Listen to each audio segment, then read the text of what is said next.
You've been living inside a beautiful lie. So beautiful, in fact, you mistook it for love. But the truth is, the lie wasn't hers, it was yours. Otto Weininger, in his raw and fearless work Sex and Character, said it plainly: man seeks in woman not a person, but the personification of his own ideal.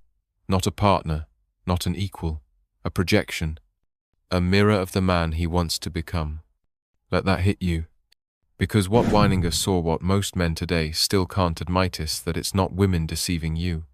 It's you deceiving yourself through women. You fall in love not with who she is, but with who you think you'll finally be if she chooses you. And that's the trap. Every scroll, every grind, every self-improvement goal you chase, deep down, it's not just about growth, it's about being worthy, worthy of her, worthy of being picked. But here's the part that rips through the armor. Weininger wrote, "The man who is dependent upon the woman for the valuation of his life has already betrayed himself. That's you, not a slave to her, a slave to the fantasy of what her approval might mean.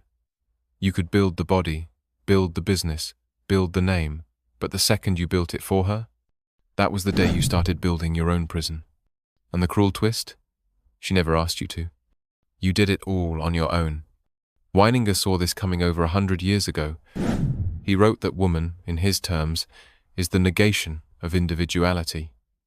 Not because she's evil, not because she's lacking, but because she doesn't strive toward eternity the way a man must.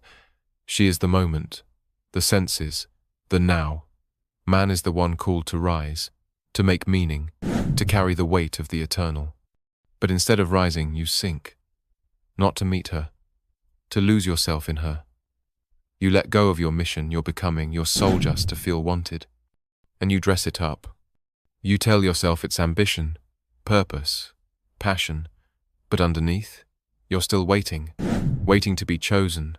Waiting to be seen. Waiting for someone else to tell you you're enough. But the truth? Only the man who needs no woman is truly free. That was Weininger's message. And it lands like a hammer. Because from day one, you've been taught that needing her is noble, that fighting for her is virtuous, that winning her is the reward. But maybe, just maybe, the real reward is who you become when you stop needing her altogether. Maybe true masculinity isn't about getting the girl. It's about no longer needing her to prove you're already enough.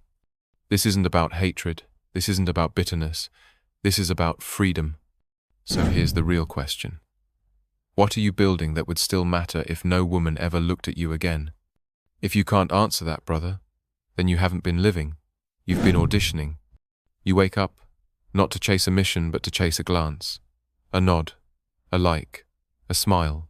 You dress, post, speak, and move, all in hopes that someone might finally validate you. Weininger saw this sickness in the soul of men long before social media ever existed.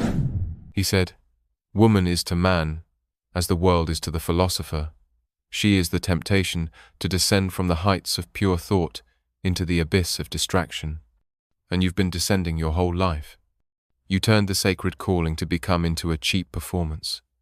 You traded the silence of your own mind for the noise of applause. You let strangers, screens, and society dictate your worth. And worst of all, you convinced yourself that it was noble. But here's a truth that flips the script. This constant craving for recognition, this desire to be seen, is not masculine energy. It's imitation. It's mimicry. It's you reflecting the reflected light. Weininger wrote that woman lives in the reflected light of man, and yet, here you area man chasing the reflected light of woman. You've inverted your own nature. You were born to build, born to carry weight, born to endure the silence, born to stand alone. But instead, you live for validation. Let me make it simple. You don't become great by being chosen. You become great by choosing yourself completely, unapologetically, and with zero compromise. Weininger didn't hate women. His tragedy was that he understood men too well. He saw the disease infecting every generation. The terror of standing alone, the fear that your work will go unnoticed, the pain of living without applause. And so you shrink, you compromise, you chase. You become small enough to fit inside someone else's story, instead of building your own.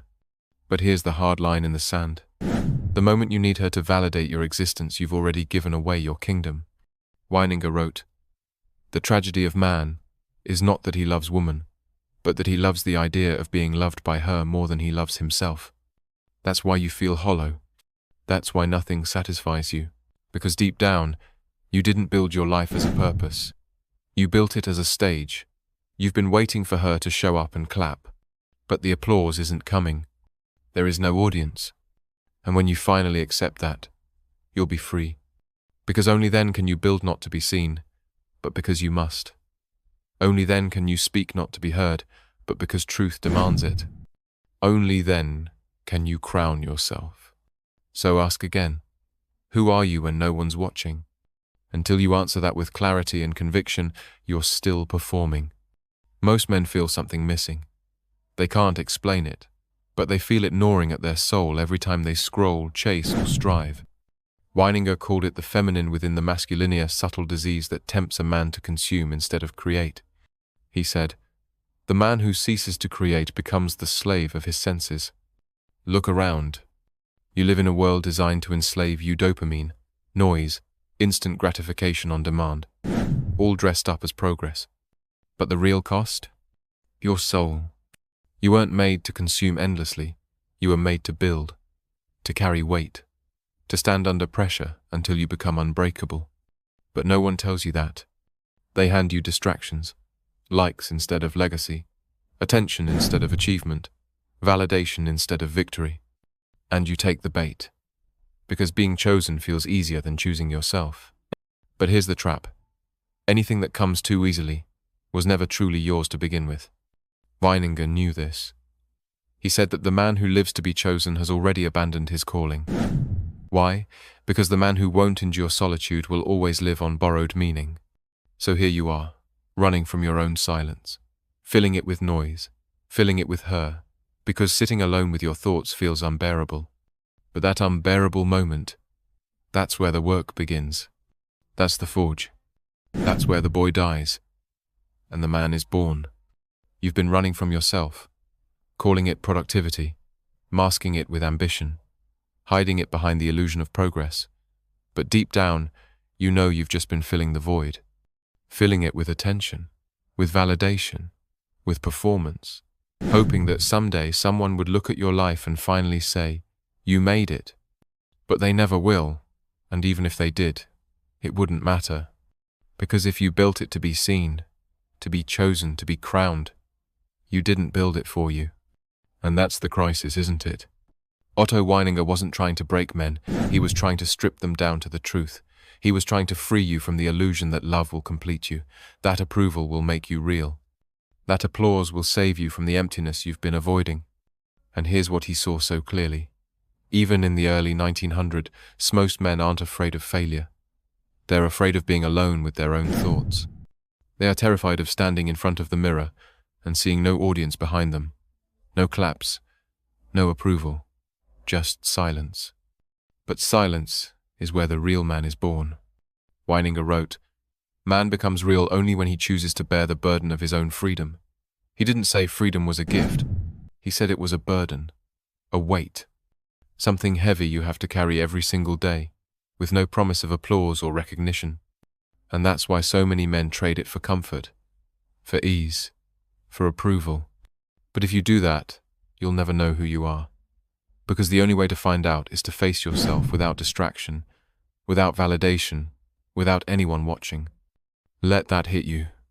You do not need to become more likable. You do not need to become more marketable. You do not need to become a version of yourself that fits someone else's dream. You need to become more you, unapologetically, ruthlessly, powerfully you. So I'll ask you again, and this time, don't answer with words, answer with your life. What are you building that would still matter if no one ever saw it? Because until you can answer that with certainty, you're still living a life designed by someone else, still trapped in the endless cycle of performance, still waiting for permission you never needed. You've mistaken activity for purpose, movement for meaning, hustle for calling. But Weininger tried to show us, the man who lives to be occupied fears the silence where his soul reveals itself. And that's the silence you need to enter. That unbearable stillness where all your masks fall away, where your hustle can't save you, where you stand face to face with the real question, who am I, when there's nothing left to perform? You've been waiting for her to tell you that you're enough, for society to say you're a man, for the world to finally see you. But the truth is brutal. There is no crown coming. No one's going to knock on your door and hand you meaning. No one is going to come along and tell you it's time to rise. That is your job, Weininger wrote. It is the mark of the true man to create meaning when none is given. That's what separates the man from the boy, the builder from the consumer, the king from the slave. So stop waiting. Stop scrolling. Stop playing small. You've been waiting for permission to live, but life doesn't hand out permission slips. It hands out opportunities. And you either create meaning from theme or waste them waiting to be chosen. So what do you want? Not in some abstract Pinterest board kind of way. I mean, what are you willing to suffer for? Because you will suffer either way. You'll suffer if you keep chasing applause that never comes.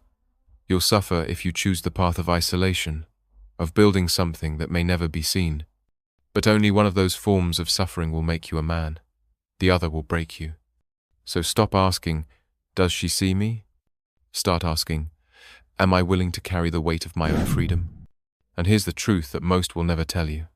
He who carries his own meaning fears no rejection. You've spent your life fearing failure, fearing judgment, fearing not being noticed. But when you build from within, when your meaning comes from your own soul, you become unstoppable. You no longer chase attention. You create legacy. You no longer beg to be seen. You become impossible to ignore. You no longer seek to be chosen. You choose yourself. So, write your book. Launch your business. Build your empire. Not for them, not for likes, not to prove anything to anyone, but because you must. Because you can do no less. Because the pain of not becoming who you were born to be is heavier than any fear. And in that moment when you no longer perform, no longer wait, no longer need, you will realize you were never being played by them. You were being played by yourself.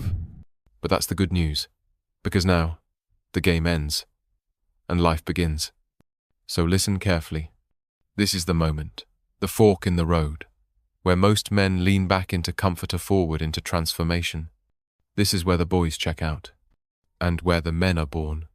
You've spent your life auditioning for a role you were already born to play, waiting for applause from people who were never qualified to judge you. But now is the moment where the old version of you dies.